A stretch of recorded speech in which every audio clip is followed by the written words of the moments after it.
And we're now live. Hello, I'm John from Broadsheet, and you're very welcome to the 19th episode in a series of shows looking at the Mother and Baby Home Commission of Investigation report and associated matters. And we're very pleased to be joined by Tuam activist Breda Murphy, adoptee activist and advocate Union Duffy, and Frank Breheny, a lawyer and activist, and whose father was a Tuam adoptee.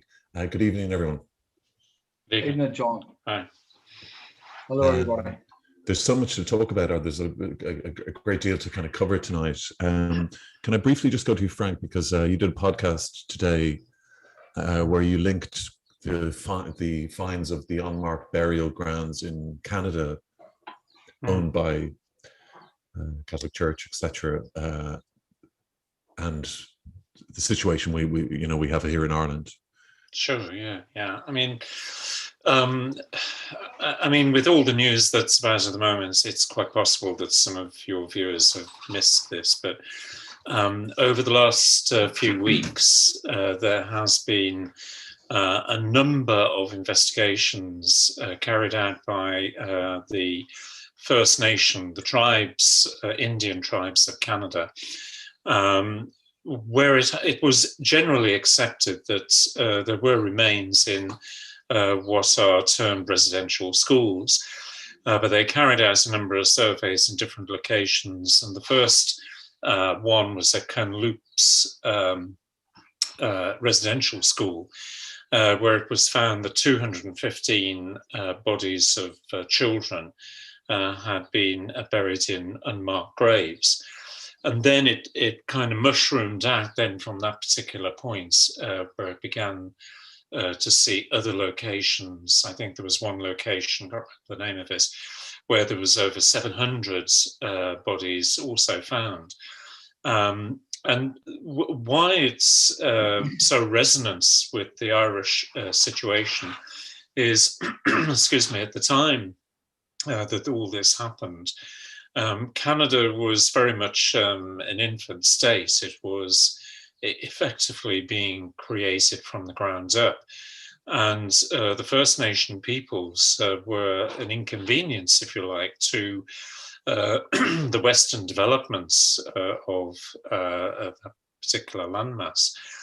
And what happened was that the powers to be, the colonial powers, decided that they would forcibly remove the children from their parents in the various tribes and place them into these so-called residential schools, where they were prevented from speaking their own language or practicing their own religion or indeed cultural aspects of their lives that they've been brought up in.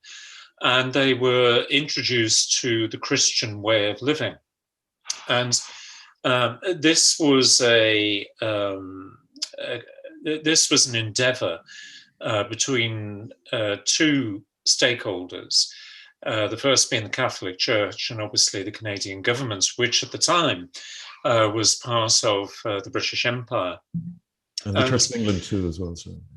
A lot of the religious organizations were active in the Americas, there's no question about that.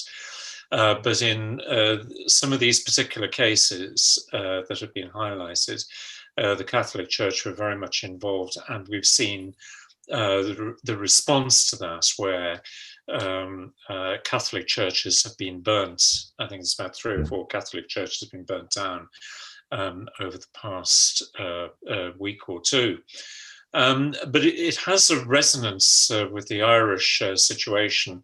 And particularly when I was about halfway through my book that I'm writing about my dad's and grandmother's story, I began to ask myself the question, why? And the why is quite interesting, because the why actually influences what happened in Ireland and what happened in Canada. And it is about the developments of Catholic corporatism, it's about the developments of colonialism, it's about power, it's about access to resources, But what was interesting, I found, I went back into some of the papal encyclicals, one by Pope Leo back in 1891. And essentially, the Catholic Church at that stage was really worried about the rise of liberalism and elected governments within European society. So they set about creating a dialogue in one of these encyclicals, the first one anyway, which basically sought to create a division of labours. And they essentially, Pope Leo said, the family is the oldest institution that there is, led by the father, and they cannot be usurped by any state body or any institution. They have a divine existence. And the church also in that encyclical pointed out that it had a power through charity to provide for those who were less well off.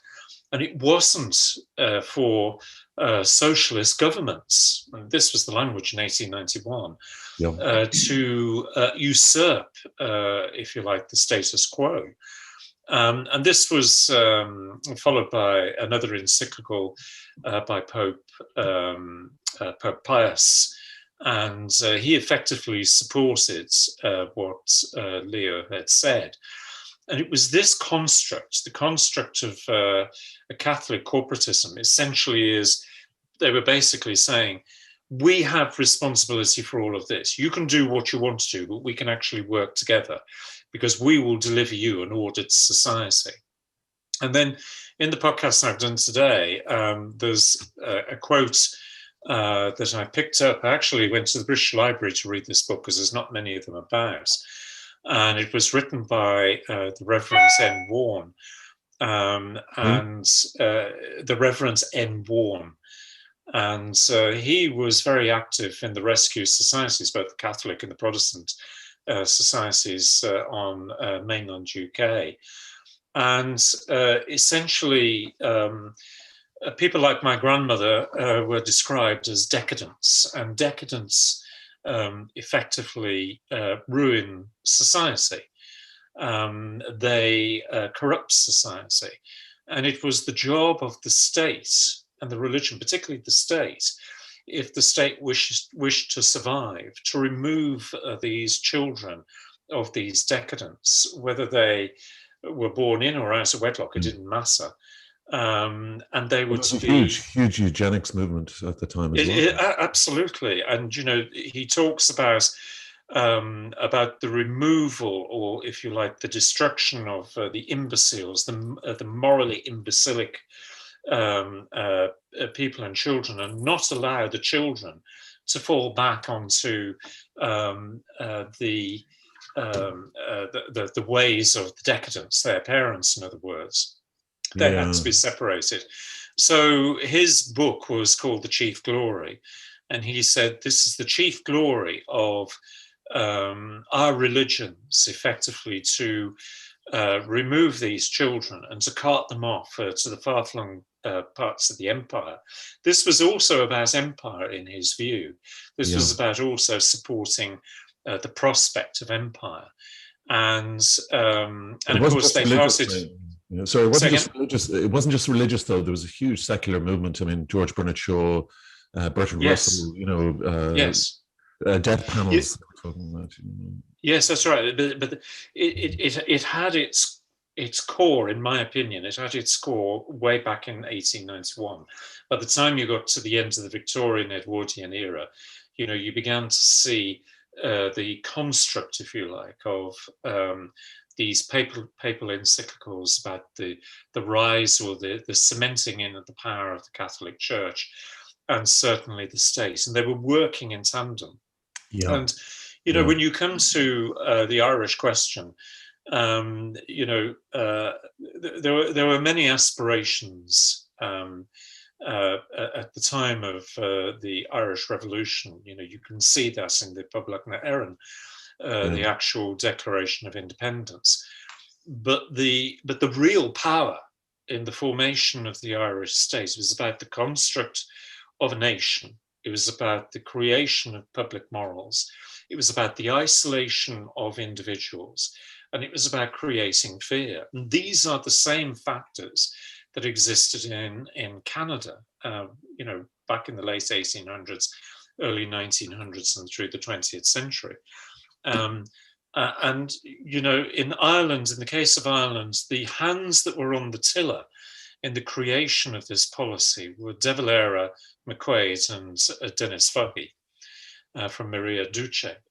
And, these are the factors that were at play, which were way beyond perhaps even most people's understanding or comprehension. They were effectively told that this is how society is going to be constructed.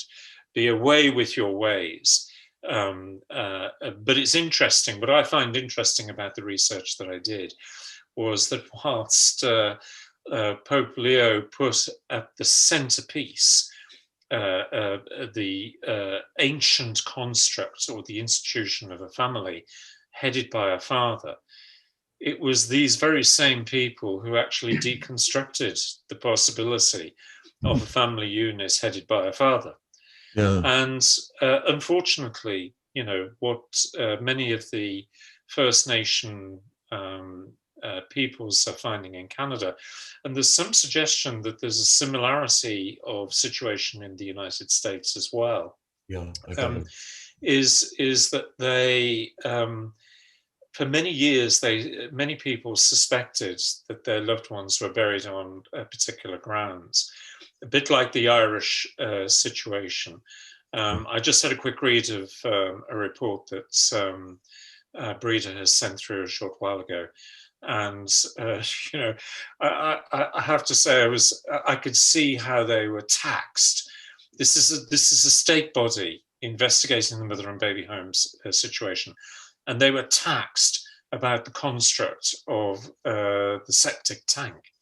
They weren't actually buried in the septic tank, they were buried in chambers. The chambers were used to process sewage and so on and so forth. Can I just say sorry, go on, please. Sorry, Frank. I was just going to finish off by saying that it's these same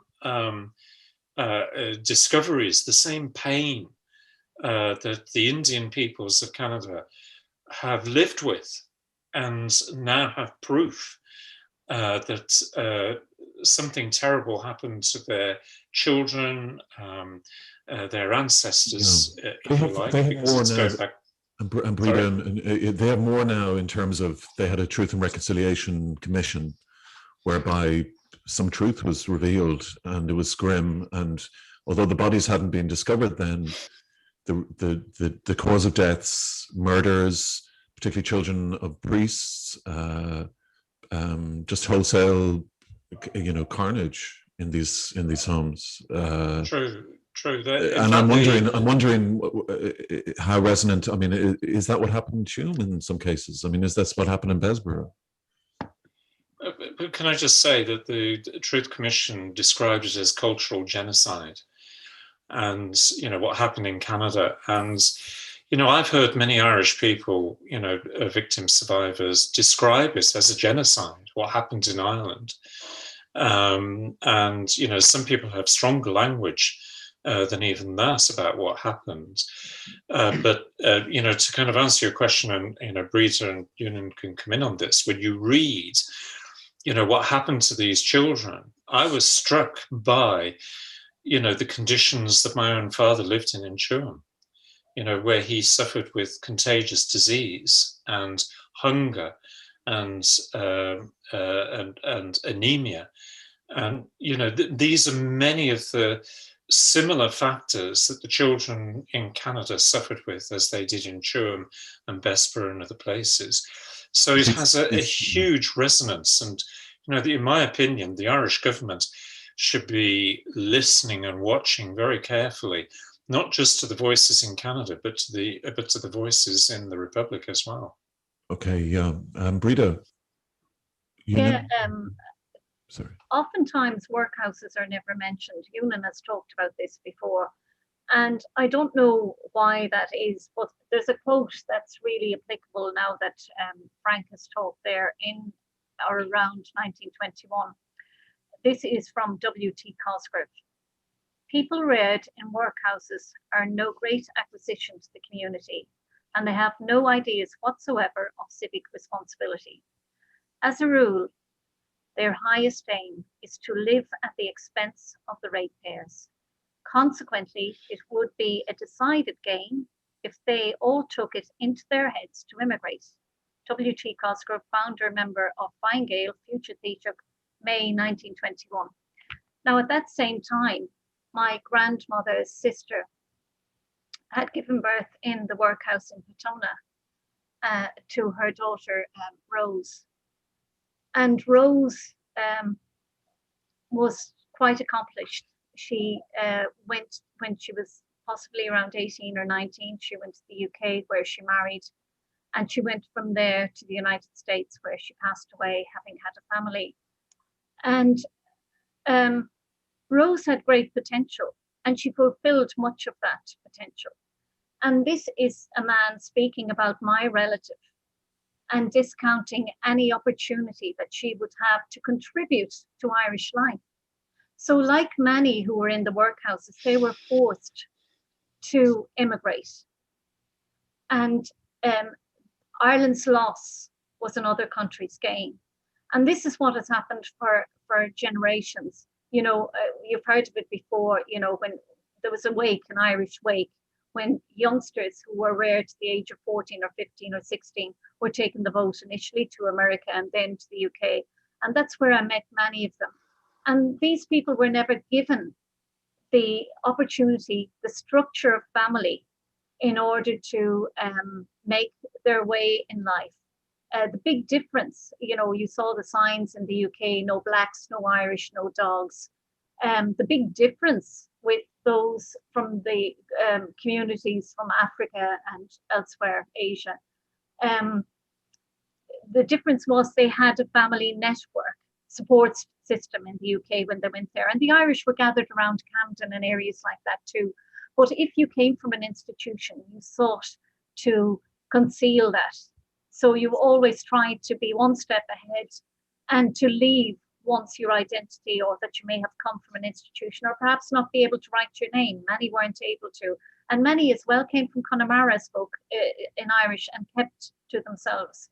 I think there's much that we haven't talked about and we haven't truly acknowledged within this country. And our leaders, our present government must hang their heads in shame, because the most recent leaking of the Commission's report 6 months ago was meant to, there was an investigation that was called for immediately by the Minister himself.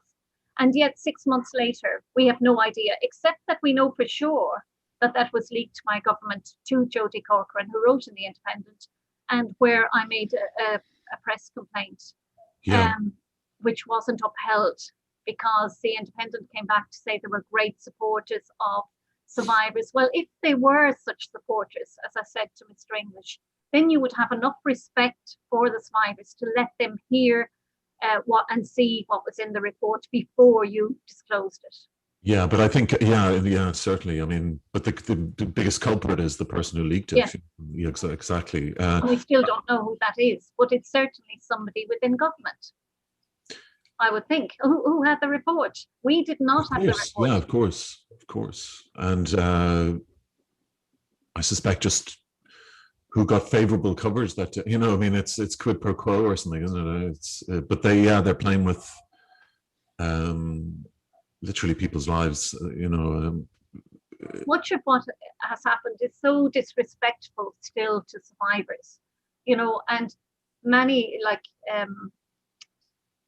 Mary Daly's talk in the UK was geared to a certain audience. It was not geared to the people who had contributed their life's experience. And from the outset, that report was to give them voice, and yet it diluted or dismissed that voice. So I'm glad to say that Mairead Enright and some 25 legal experts have rewritten the executive summary and are launching that in a couple of weeks at a 2-hour podcast seminar. One of the contributors will be Catherine Connolly. So it's worth waiting for that. Just to close off on the Canadian thing, if the cause of death in a lot of instances in the Canadian situation were basically murder, do you suspect? I mean, Bessborough, Tuam, that we will discover that that a lot of those were the same, or?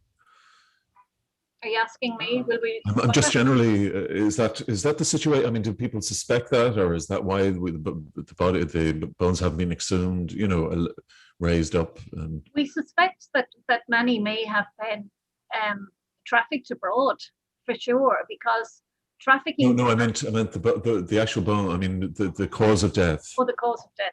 Well, you see, if the numbers don't add up, the causes of death, John, the remains were disposed of. They were never buried. They are the unburied dead, and they are supposed to number 796. Yeah. If it comes back that it's far more than 796, how do they explain that? No, I'm not talking about the quantity. I mean, I'm actually checking. I mean, we're not going to trust the death certs, or presumably. No. So, is there a way of this? I mean, is that a among the survivor community? Is presumably that was part of some of the depositions to the commission, the nature of the deaths? I mean, is that?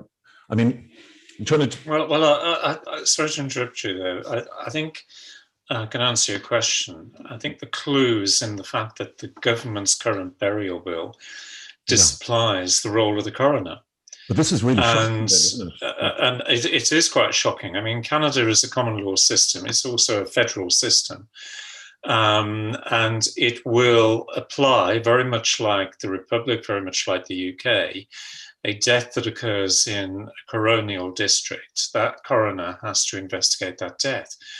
Now, the only way that you can obviously determine the cause of death is by examining, even after all these years, the remains of those who are found in these unmarked graves. Now, whether it's a case of murder is a very big question.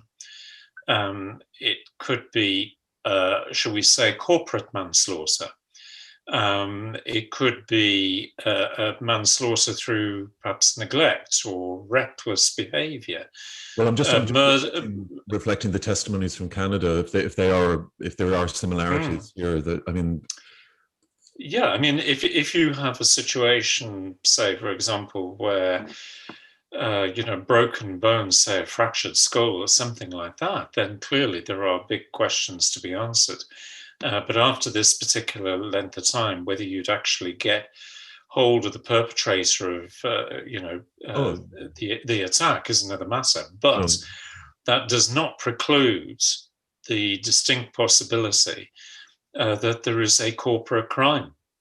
And, these Catholic bodies like to formulate themselves into legal entities, and therefore, they would, in my view, certainly be obligated, or the authorities would be obligated to, at the very least, to speak with them. But, with mounting evidence, you can't know. This is the failure of the burials bill. It's only interested in extracting DNA and matching it up with living relatives. It's not interested in the whys and wherefores, or indeed the prosecution of those people who may be responsible for crimes. I think the only way you can determine the nature of a crime and the extent of the crime, be it murder, manslaughter, or negligence, whatever it is through a proper investigation, through a proper exhumation, a proper coronial investigation, and involving the Garda Síochána. Yeah. It's simple. Eunan, we're staying on this on a cheery subject. The burial of anatomical subjects. You wanted to discuss that this evening.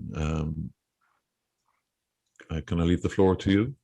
Yeah, well, just in reference to what you were talking about in Canada there, I would be a fan of the rock group considered heavy metal called Wasp. Anybody over their 40s would probably be aware of Wasp. But I remember. I know what it stands for. Yeah, I will not go into that, John. No. I remember years ago they did a song called Trail of Tears. And the Trail of Tears, actually, I remember reading about it at the time, was actually a reference to a death march that was carried out in North America.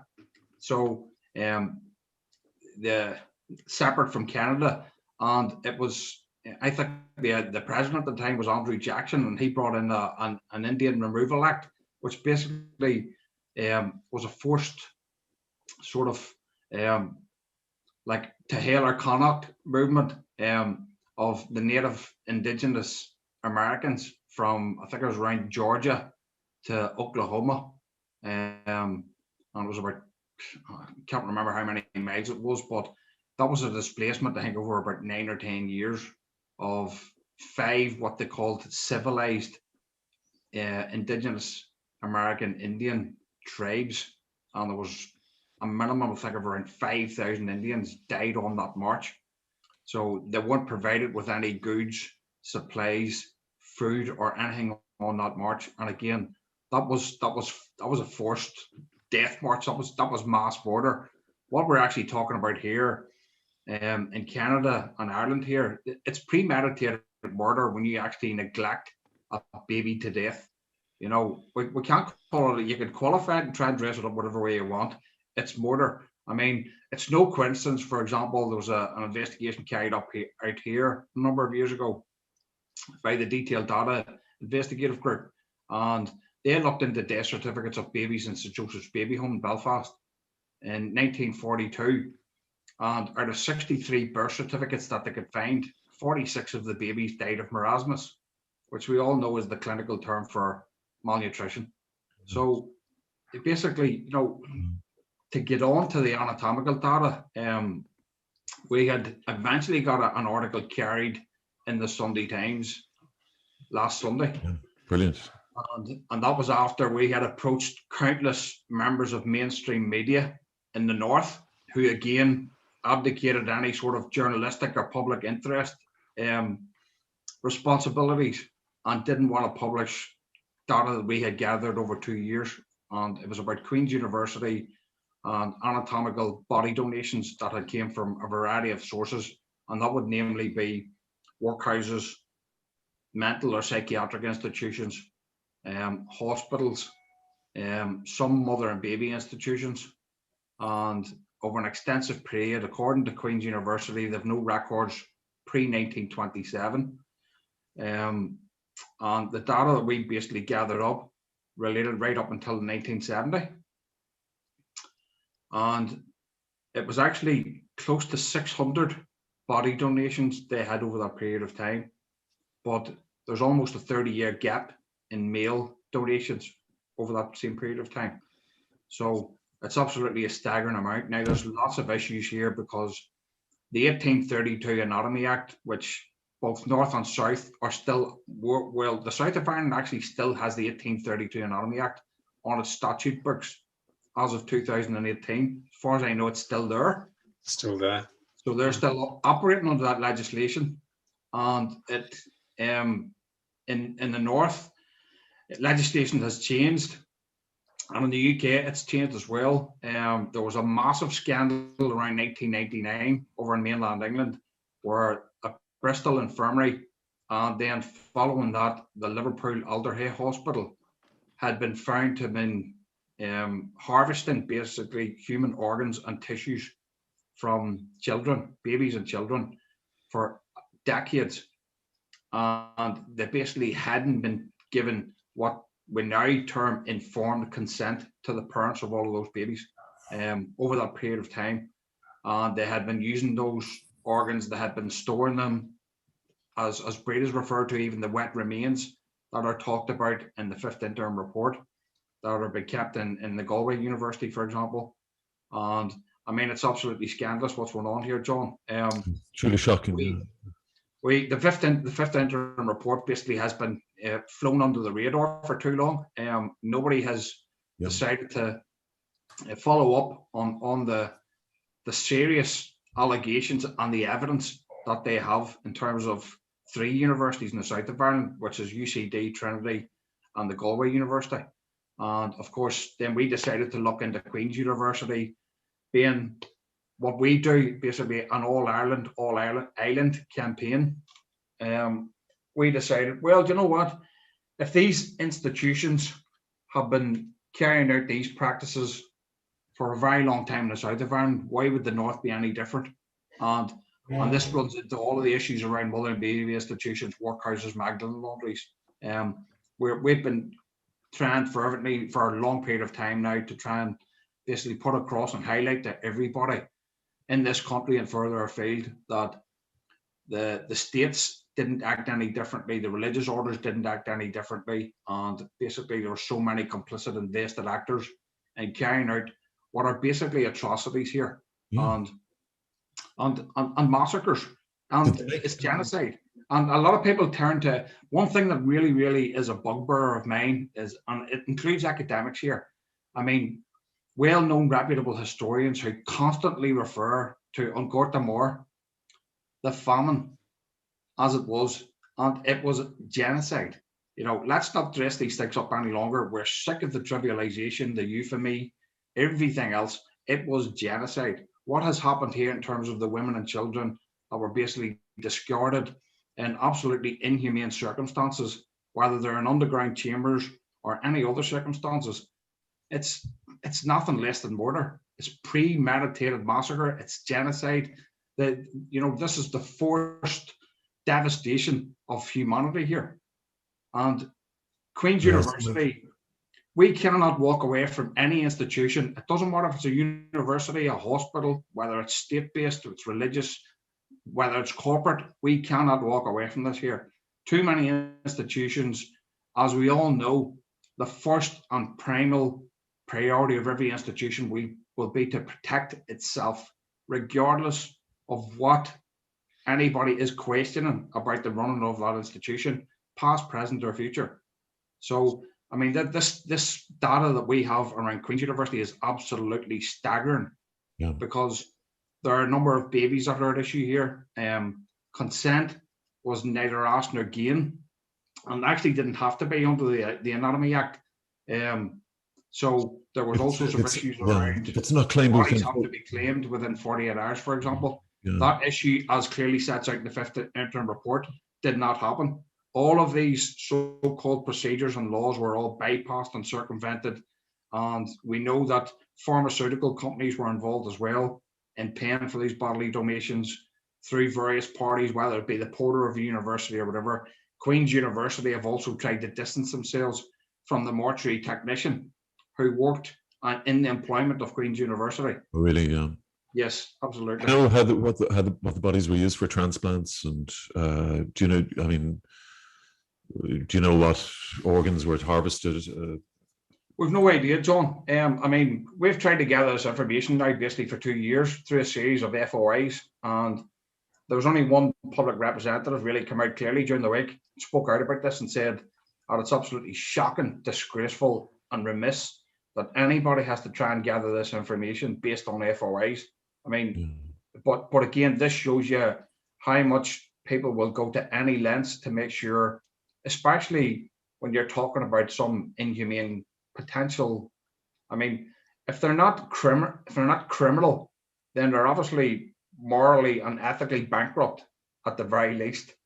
So, yeah, it's absolutely shocking. I mean, to think the young donors is what they need young donors, and there's a supply of young donors, I guess, if you're starving your kids to death. And absolutely, and I mean, it's incomprehensible. I can't even bear the thought of what might have been done with these remains. We know that in terms of Queen's University, the known cause of death, for example, wasn't recorded until 1940. Of the bodies that ended up there. Yeah, that's right, John. Yeah, and the recordings of the recorded data that they have is basically every body part, what remained of any human being, basically was buried or cremated. We don't know if there were multiple graves. We don't know if there was a number of body remnant parts actually put into the same coffin. That could have been multiple body parts, and again, the 5th interim report has made reference to this as well. Nobody had stood over and internally investigated what was in a coffin. I think the chief medical officer, I think it was around 1961 or something, in Galway, had raised the alarm about this, was extremely worried about how graves were being used, in fact, and had expressed concerns that because of the law, it required, I think it was under the National Cemeteries Act, that any remains, no matter what age it had to be at least a certain size. And he was saying that that was going to take an interminable amount of coffins and graveyard space. So it would effectively be better, I suppose, putting a lot of different body parts into the same coffin. And basically they're saying that any coffin could have been filled to the throat and a coffin lid put on it. So, I mean, it'd be absolutely virtually impossible to try and even determine how many human remains will be in one coffin. Frank, we got a comment today. Somebody said, wrote and said, in Canada, they're burning down the churches, and here we're building them a hospital, children's hospital, and a maternity hospital. Oh, yeah, the pair of them. Gifting the hospital to them, what it looks like at the moment. One of the most disturbing aspects of the anatomical research is that for the institutions, there was a notation to the remains, and some remains were up to 15 years of age of the children. There was a notation not to be interred, and for Galway in particular, it took until 1995 when those wet remains, meaning that I would consider that they were in glass jars, were kept for decades. And then they were appropriately, we're told, because there was a new head of the school had come in, and they were appropriately buried in Rahul Cemetery. But we do not know the names of any of the children. There were no names attached for the records within Galway. Certain years are missing, the 1930s into the 1940s. There are massive, massive gaps and questions, and each child or each adult or deserved to have their identity marked on their final resting place, and within, as Ewan says, a coffin for themselves, an individual coffin to burial. But to think that maybe for up to 4 decades, remains may have been in jars in medical schools where, various people would have gone to study, and nobody thought to ask,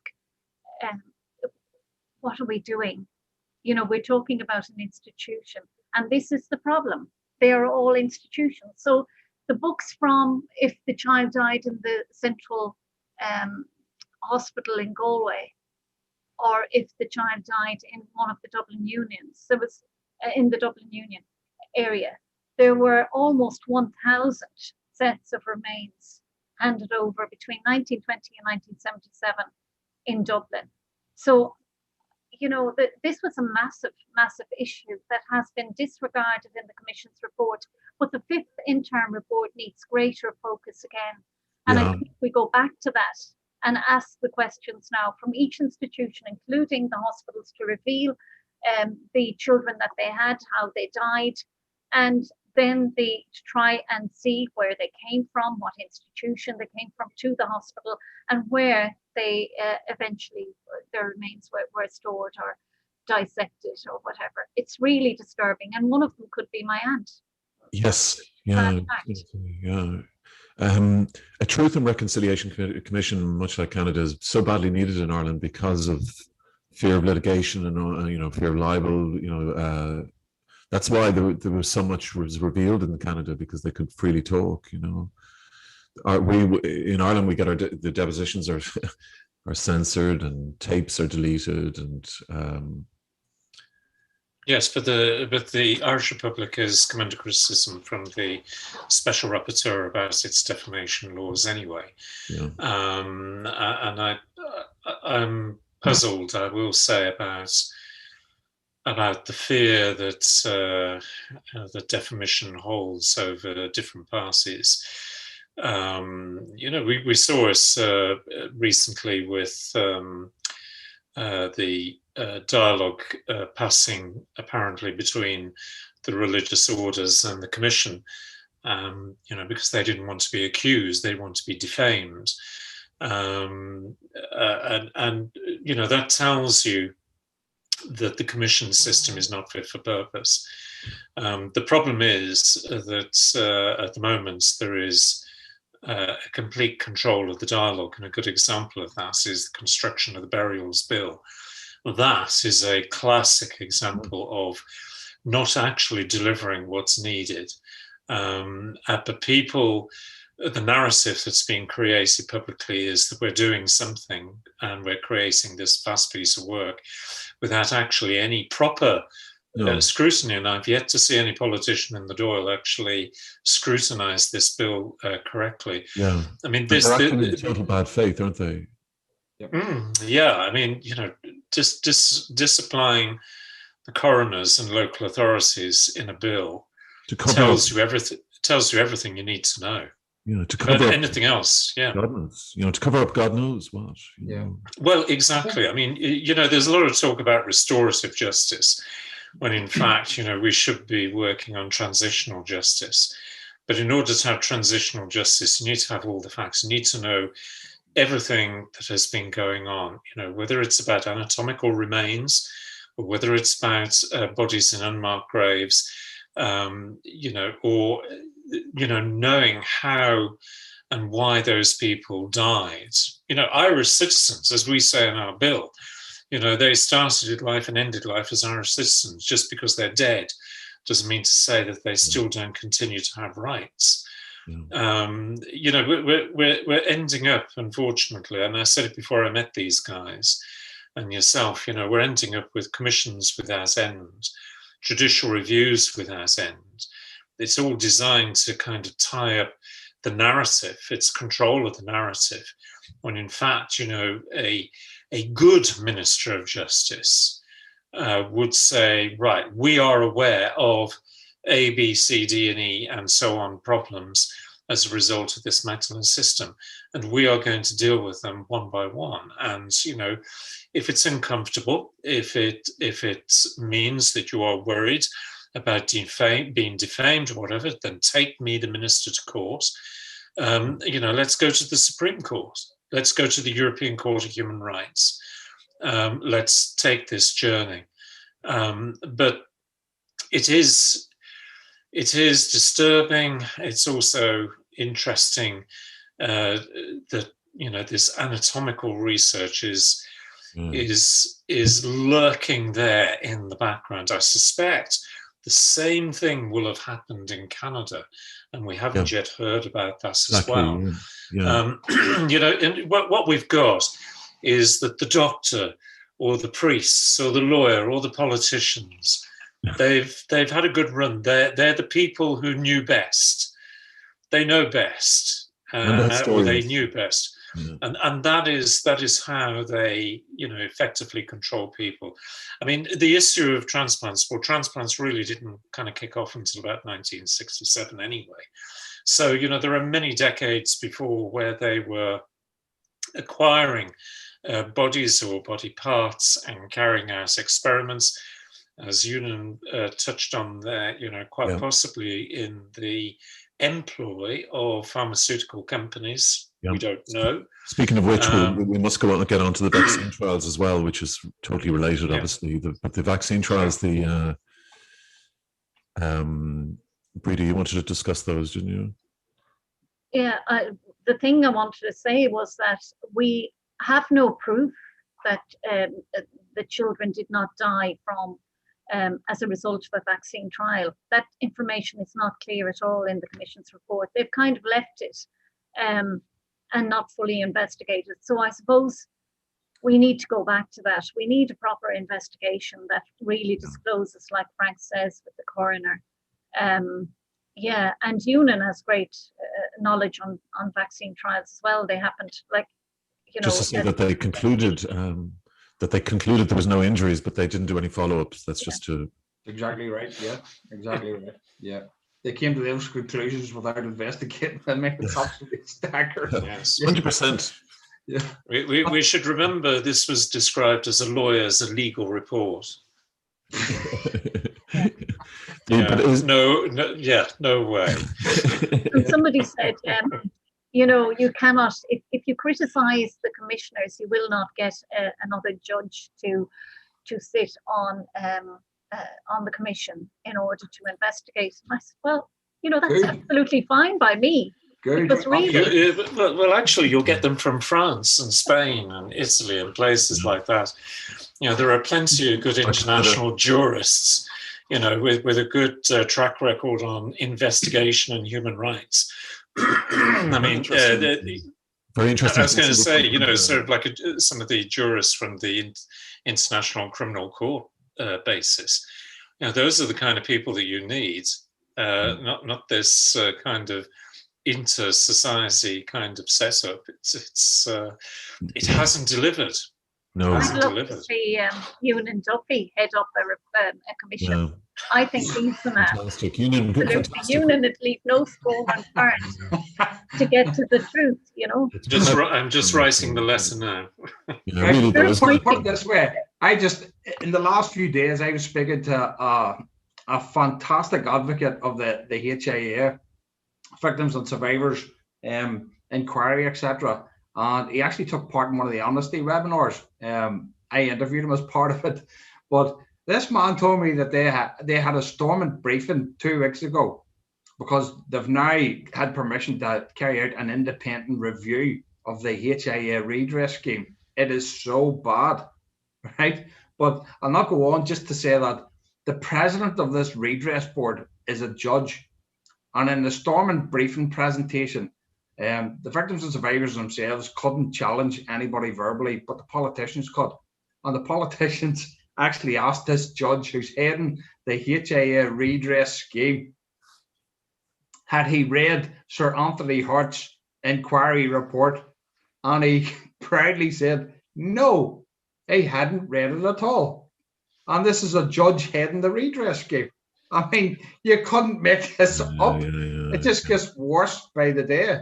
But I think if there's one thing I can touch on here, the things we're talking about here, drug and vaccine trials, the anatomical research, the burials, this is all forms part of what we are trying to do and need to do in terms of tracking and tracing the enforced disappeared, the lost and the missing. This is all part of it.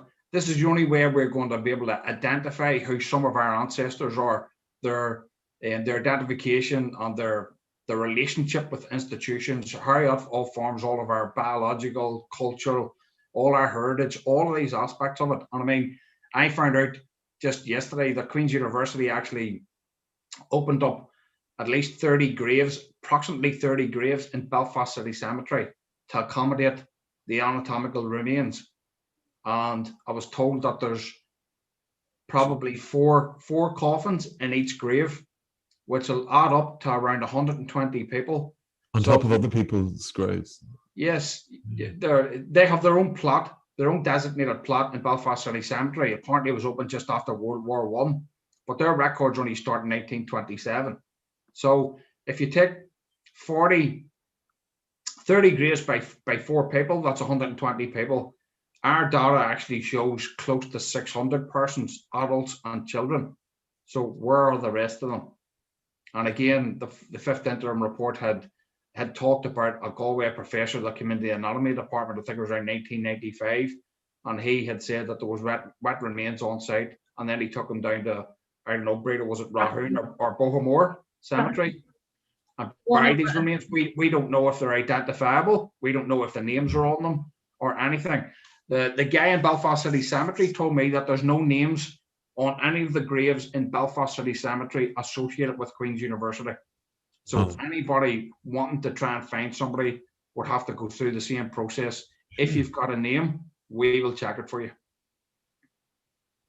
And then we're on to stillborns, and they were not recorded at all.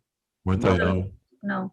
No, there's no stillborn legislation in the south of Ireland until 1995, and it came in. It existed in Northern Ireland in 1976. So again, stillborns are also associated with the mother and baby institutions and these sort of institutions. Yeah. Because obviously we can think that women in these institutions would have had miscarriages, stillborn babies. So how many of those will never ever be discovered either? I mean, the list of issues is just indeterminable. Well, Ewan, no better man than yourself. Just fantastic, and well done on that on the anatomical research. I was just thinking the child who was affected by the vaccine trials dies and then is taken to Queen's, and I mean, some life, isn't it? Potentially, yes, that's potentially what happened. It's an interesting point that Ewan raises about the identification of and the tracking of human remains. It also cuts to your point, John, about crimes and the commission of crimes. And here is the truth. And the reason why we are talking about this is because politicians are not talking about this. Yeah. Politicians are still the guardian at the gate Yeah. to prevent the floodgates from opening. Yeah. And for institutions, be they religious or state institutions, from being held to account. Yeah. Because if you don't know the extent of the bodies, it's bad enough what's been discovered so far. But just on these discussions alone, it's quite clear that there's a number of unsatisfied queries and questions. It's only when you've got the true full picture that you can actually determine the direction of travel in relation to any potential crime that's been committed or crimes. So you can see, the control of narrative by state institutions and the like is absolutely vital in all of this. And, in some respects, I know I'm sort of blowing the horn again about our own burial bill, but it stands there as a testament to all of these issues, And, I'm hoping that someone or a group of politicians in the Dáil will pick up the challenge, or indeed Northern Ireland will pick up the challenge and say, we have to change this bill, we have to change our thinking about this and address the kind of issues that Breda and Ewan have been talking about. Yeah, really devastating listening to what Ewan was saying there. I think you've got somebody like Roderick O'Gorman who would be woke, I guess, kind of a classic kind of woke, whatever that phrase is. And I'm surprised that the woke people aren't more interested in this story, because it's represents such discrimination and all the areas that they would be very exercised by, surely. Yeah, I couldn't understand that. I talked to Ewan on Sunday when the article was published on the Sunday Times by Justine McCarthy. Yeah. And I said to Ewan, you're going to be inundated with calls tomorrow morning for this. And he wasn't really. You did get some calls and you were on Radio Foyle and a couple of radio stations. But I thought, even over here, you see, there is a report due on the anatomical research from the Galway University, and it's due for some 12 months or more. And I would like to see what they can shed some light on, because apparently there are no names placed alongside the children's remains that were donated. And they were donated by a person who was not next of kin and who possibly didn't have any permission. And the other thing is that the mother may never have known that her child was put forward for anatomical research. So the mum or the family won't know. And I always say about the 796 from Tuam, or the 800 or whatever from Shamrock Abbey, missing children. Those children are our family members of the locality, of the areas that they came from. They were born to Irish mothers, as Frank says. They were citizens first of this country when they were born, when they died, and they have rights. And the government currently, Simon McGarr has been on about this, they are attempting when a person, and I've seen many on the Adoption Rights Alliance speak about this, that when they go to get records of a deceased member of their family, they're told they're not entitled to it. Well, Jeffrey Shannon, who was then Special Rapporteur, said absolutely they are. And there were rights attached and continued to the deceased when they died. So I think the government need to look hard at how they respond to this, because they will be before the European courts. Yeah. Yeah.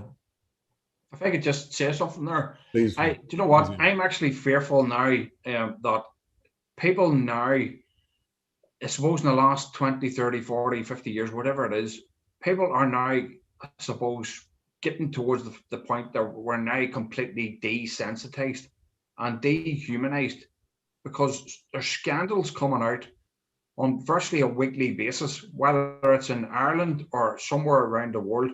And I mean, people now, it's like they sort of they don't bat an eyelid at some of the things that they're hearing now. And it makes you wonder what actually would need to come out to actually get some people, I suppose, motivated to actually say, hold on a minute here, we've had enough. What's going on here? I mean, you're talking about, it's absolutely diabolical. That 1989 scandal around Alder Hey in Bristol, John, if I can remind people or inform others that don't know, families of those babies, what remained of those babies, I mean, they were basically hollowed out. All of their organs, in some cases, were taken. Every single one of them, not just 1, 2, or 3, the vital organs. I mean, everything was taken in some cases. That actually meant that as discoveries of the identifiable babies actually came to light, families were forced to go to multiple funerals of their same child. I mean, it's absolutely what needs to happen. I mean, it's absolutely incredible. It's extraordinary. Well, do you know there are some victims, survivors, people I've met before, Breda and Ewan, who described what has happened here as the Holocaust, an Irish Holocaust. And you know, if you talk to Jewish people who've been affected by the Holocaust themselves, the one thing that they say is that we have to keep talking about it, because if we don't keep talking about it, one day history will repeat itself again. Yeah. And you know, we may sit in the comforts of our homes and think how wonderfully intelligent or woke, as the case may be, that we are. But it is only a short nudge, it's only a short hop before the conditions are created for this kind of thing to arise again. And, you know, whether I'm the conscience or whether Ewan or Breda are the conscience of our ancestors, of people who've gone before us, we have to keep talking about what has happened. And, you know, I was minded by a Canadian MP who said, you know, look, this support across Canada is great. People are waking up to the fact of how the Canadian state was formed and at what cost. And he says, but if you're going to take this journey with us, you're going to have to remain angry. You're going to have to voice, you know, your disgust on our behalf and travel the journey with us so that we will continue to be heard. Yeah. And this is what I have a sense that Irish politicians wish the heck that we would shut up. And I don't think now is the time to shut up. Not with so many unmarked graves, not with so many unanswered questions, not with so many lack of records available to people, not with so many specimens in jars. Yeah. It is time that politicians started to listen to all of the victims and survivors and the generational survivors and listen very carefully to the construct of what they're trying to put together, because this could happen again. Well, on that delightful note, we'll call it a nice, very dark subject matter, but as you say, we got to talk about it. We got to keep on talking about it, and it's real. It happened. It's there. We have to start talking about it in Ireland. We haven't really started. You know, I mean, these sort of issues that we're touching upon, the Canadian aspect of it, is something that hasn't really been tackled properly. Frank, Breda Murphy, thank you so much. Ewan Duffy, thank you so much. And Frank Breheny, thanks a lot. And hopefully see you next week. Yep. Thanks Good. very much, John, for giving us a chance to speak about these Not at all. subjects as well. Thanks a lot. Thanks, Thank Peter. you.